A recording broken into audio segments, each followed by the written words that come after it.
Travel agency কর্তৃক সাংবাদিক সম্মেলনে আমাদের প্রতিষ্ঠান রাজ্জাক গ্রুপ এবং এর সম্মানিত চেয়ারম্যান মহোদয় জনাব মোহাম্মদ হাবিবুল ইসলাম বাবলুকে জড়িয়ে যে বক্তব্য দিয়েছে তা সম্পূর্ণ মিথ্যা, বানোয়াট এবং উদ্দেশ্যপ্রণোদিত। উল্লেখ্য, আইনজীবীর মাধ্যমে সংগৃহীত ট্রেড লাইসেন্সের কপি সংগ্রহ করে দেখা গেছে যে টিকিট প্রিমিয়াম নামীয় যে প্রতিষ্ঠান এর বিরুদ্ধে স্বপ্ন ট্যুর সহ আরো কয়েকটি ট্রাভেল এজেন্সি সাংবাদিক সম্মেলন করেছে। সেই প্রতিষ্ঠানের মালিক মোহাম্মদ হুমায়ুন করিম ইফতি। আমরা দৃঢ়তার সাথে বলতে চাই, প্রতিষ্ঠা লগ্ন হতে অদ্যাবধি রাজ্জাক গ্রুপ এর অঙ্গ প্রতিষ্ঠান এবং রাজ্জাক গ্রুপের চেয়ারম্যান জনাব মোহাম্মদ হাবিবুল ইসলাম বাবলুর সাথে টিকিট কিংডমের কোনো প্রকার বিন্দুমাত্র ব্যবসায়িক বা অন্য কোনো প্রকার আর্থিক সম্পর্ক নাই।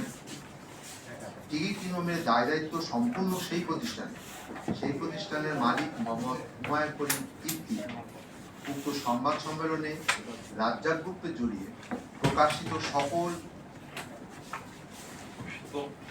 মিথ্যা, বানোয়াট ও উদ্দেশ্যপ্রণোদিত তথ্য বিভ্রান্তে না হওয়ার জন্য সকল মিডিয়া সাংবাদিক জনগণকে অনুরোধ জানাচ্ছে। এ বিষয়ে ইতিপূর্বে আগুরগাঁয়ে একটি সাংবাদিক সম্মেলন হয়েছে।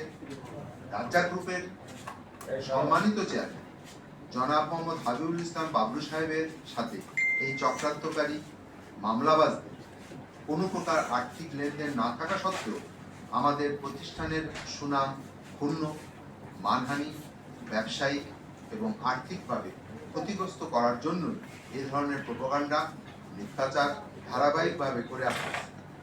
আমরা এর তীব্র প্রতিবাদ জানাচ্ছি। স্বপ্ন ট্যুর এবং এর মালিক কর্তৃক এখনো মিথ্যা, বানোয়াট, উদ্দেশ্যপ্রণোদিত তথ্যের মাধ্যমে আমাদের প্রতিষ্ঠানের সুনাম ও মানহানির কারণে ইতিমধ্যে মানহানির মামলা প্রক্রিয়াধীন রয়েছে।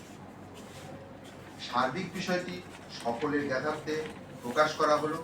সকলকে সময় দেওয়ার জন্য আন্তরিকভাবে ধন্যবাদ। আসসালামু আলাইকুম।